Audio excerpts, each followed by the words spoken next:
Ciao ragazzi, sono Aether e ben ritrovati in questo nuovo video di Star Citizen.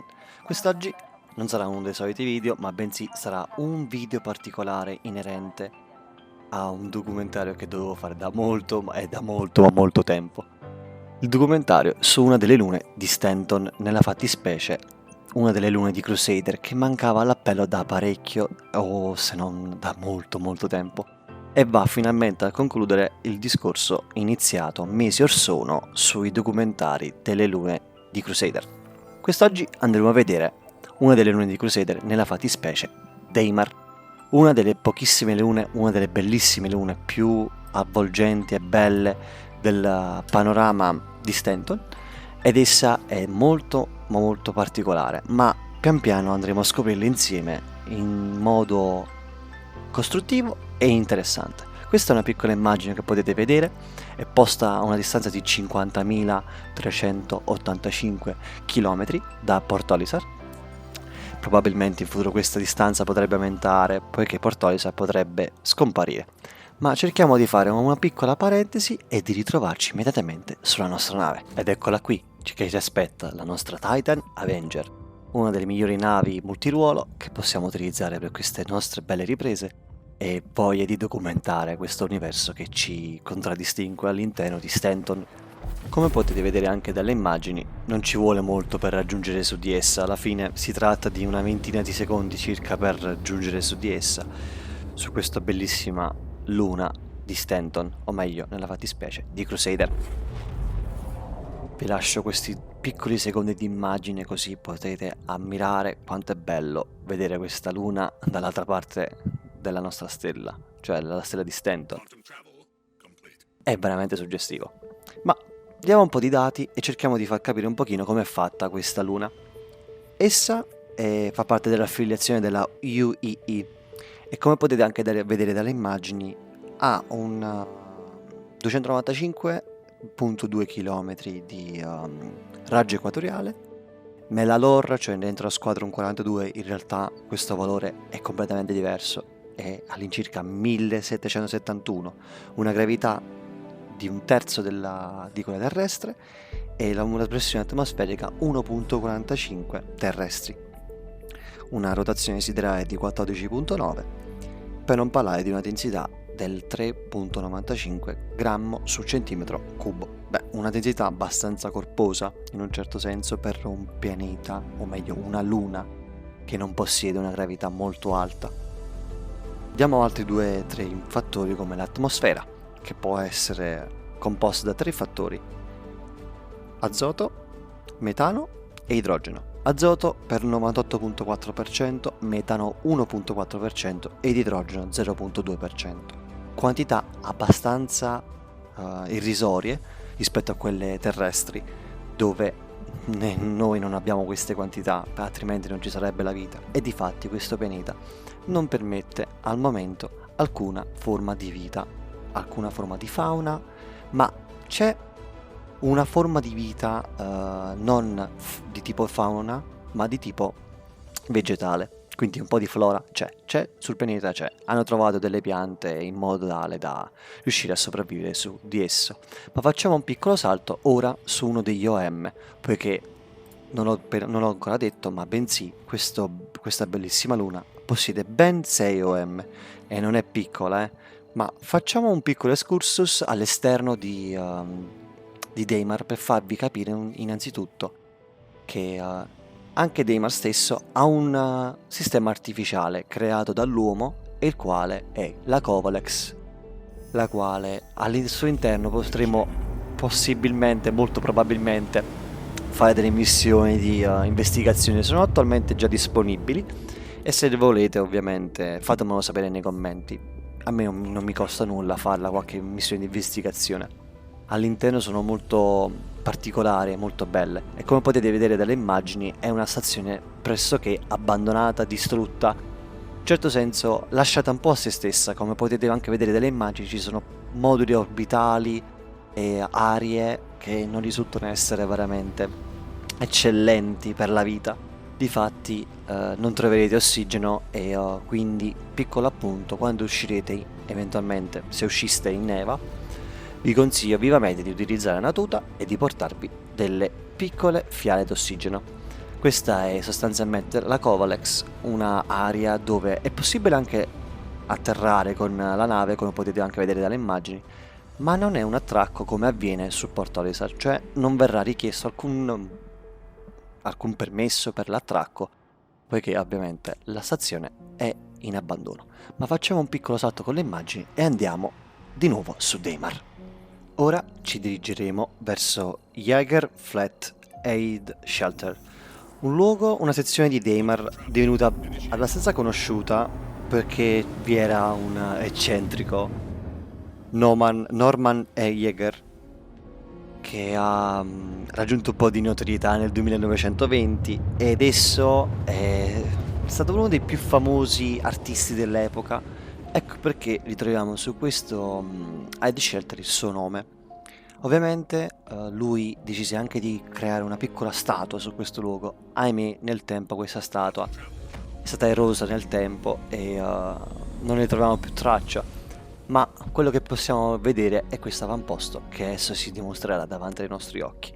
Guardate un po' la tipologia del terreno, come è realizzata, la tipografia potrebbe esclamare al miracolo, alla perfezione e alla quantità di oggetti che possono esserci a schermo nello stesso frangente che voi state giungendo su questo piccolo avamposto posto su Daymar. È un qualcosa di unico e allo stesso tempo veramente bello. Adesso diamo una piccola occhiata sempre più da vicino al piccolo shelter, giusto per rendervi partecipe di questo Aid Shelter, quanto possa essere molto piccolo e tiny, come direbbero gli inglesi. Magari adesso, senza magari schiantarci, mannaggia la miseria, senza magari schiantarci, come stavo dicendo, facciamo vedere un po' la differenza con questa Aid Shelter e la nostra Titan in F4, in visione in terza persona. Guardate, è veramente piccolo, cioè la nostra Titan è quasi più grande e la nostra Titan è una nave piccola, non dimentichiamolo. E ora guardiamo questi particolari: gradini pieni di sabbia, zona piena di sabbia. Sperando che l'interno non sia pieno di sabbia a questo punto, diamo una piccola occhiata a questo piccolissimo avamposto, letteralmente molto piccolo, cioè come potete vedere anche dai vostri occhi è una stanza, 2 letti e nient'altro. Oh, c'è un pacco, che faccio? Lo rubo o non lo rubo? Potrei farci qualcosa? No, vabbè, lo prendiamo, dai, prendiamocelo, dai, via. Andiamo. No, stavo scherzando. No, non lo ruberò in questo caso, perché magari può servire a qualcun altro e io sono magnanimo quest'oggi, quindi lasciamolo dov'era e risaliamo sulla nostra nave e spostiamoci al prossimo avamposto. Una volta avendo impostato la nostra direzione per lo Shubin Mine Facility, l'SCD-1, che vedrete tra pochi secondi, iniziamo il nostro viaggio e giungiamo su di esso. Vi lascio questo piccolo intermezzo per farvi capire quanto è bello un viaggio quantico sempre su Daymar e come può essere caratteristico il modo di viaggiare sempre su questa piccola luna in modo tale da rendervi più immersivo possibile questo documentario. Non dirò altro probabilmente per i prossimi 30 secondi, godeteli tutti quanti, mi raccomando,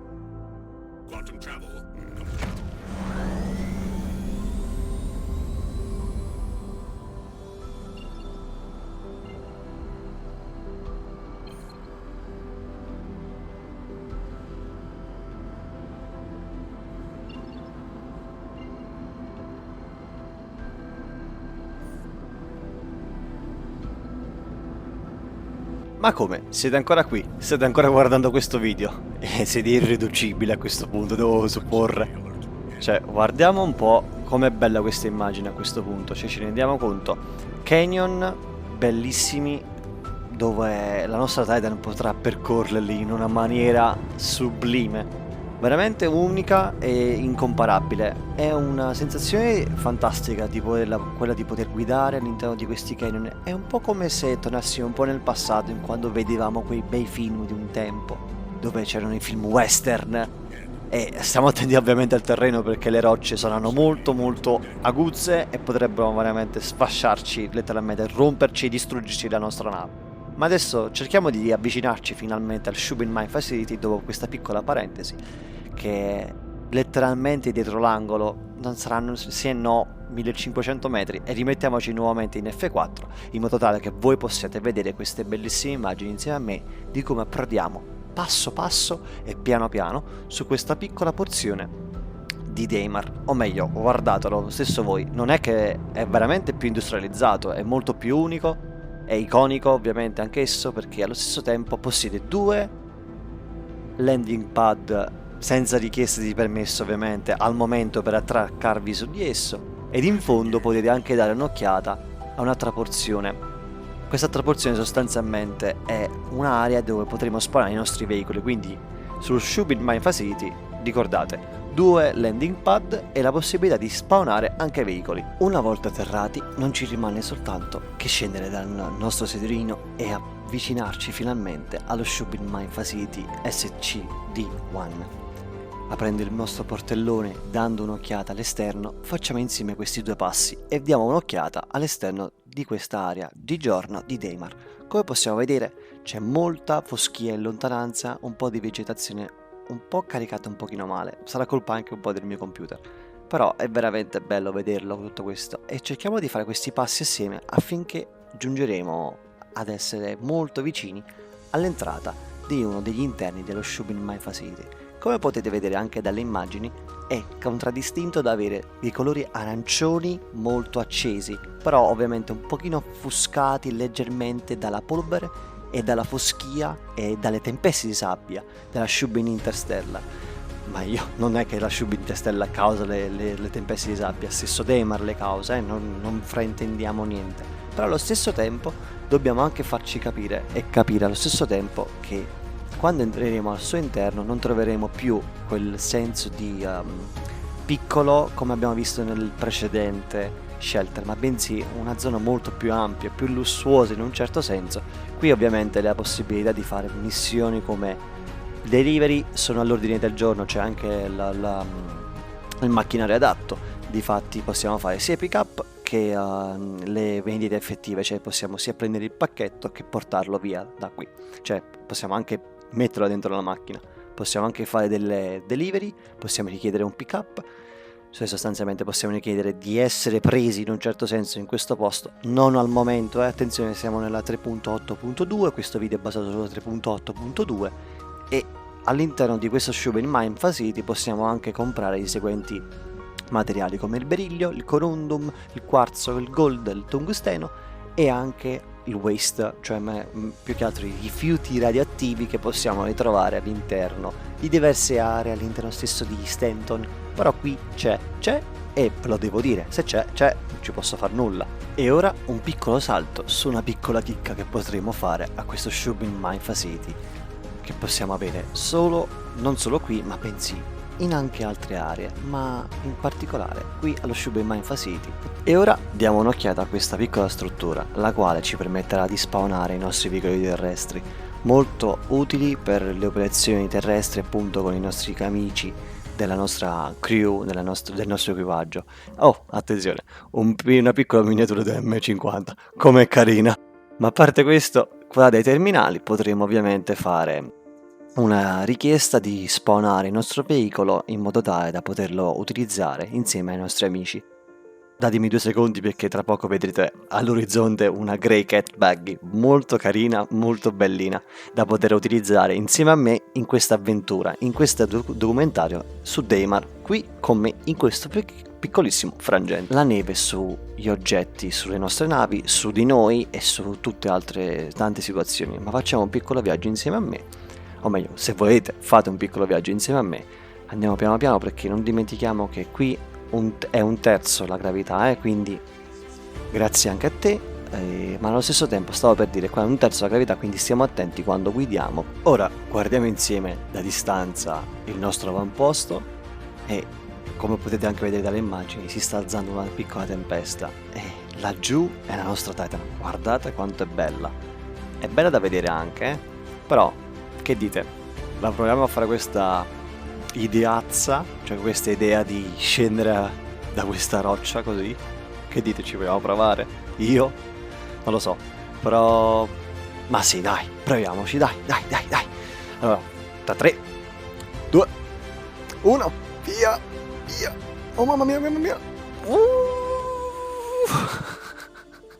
È fantastico. Ah, mamma mia, no, le rocce. Beh, eccola qua, lo sapevo io. A parte che ci sono pochi bug, però che mi intoppo in certi momenti. Però credetemi, non è molto semplice quando si fa un video, ve lo posso assicurare. Ora, dando 2-3 movimenti di sterzo, cercheremo di giungere nuovamente all'avamposto per riprendere la nostra Titan. Vedete a sinistra e a destra comparire della vegetazione. Attenzione. Io in questo caso starei molto attento perché le rocce, ci sono rocce false che veramente non si vedono, alcune che sembrano finte appunto che possono essere attraversate e altre no. Vabbè, ormai siamo giunti a destinazione, quindi ci rivediamo sopra la nave.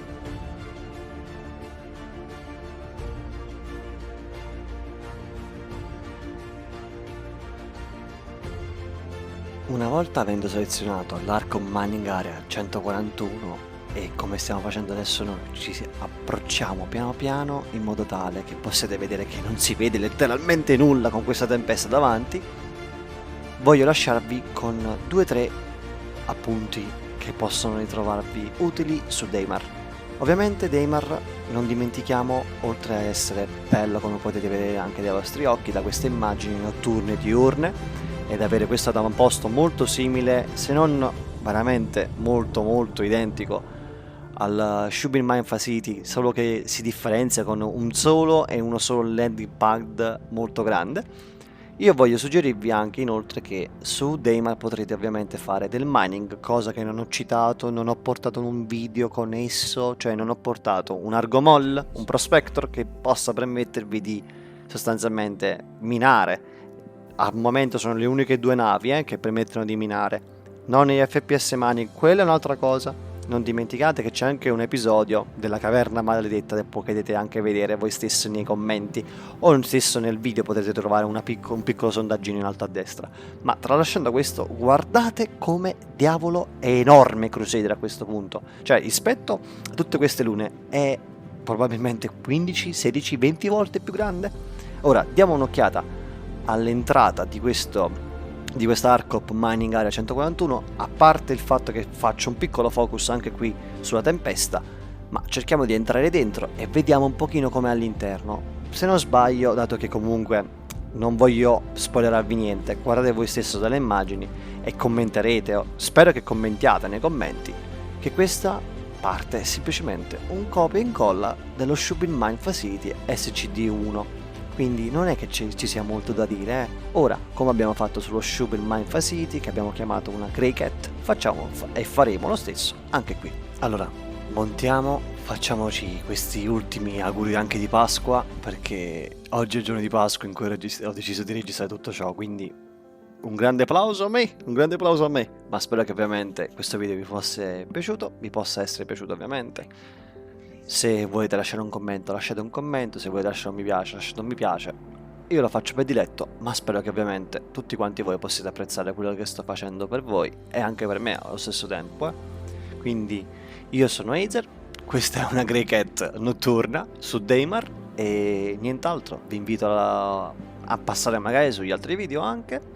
E che altro da dirvi? State attenti là fuori, mi raccomando, perché su Star Citizen non si sa mai chi si può trovare là fuori. Fatta eccezione per queste rocce che sono ben visibili. E nient'altro. Io sono Azer e al prossimo video. Ciao ragazzi.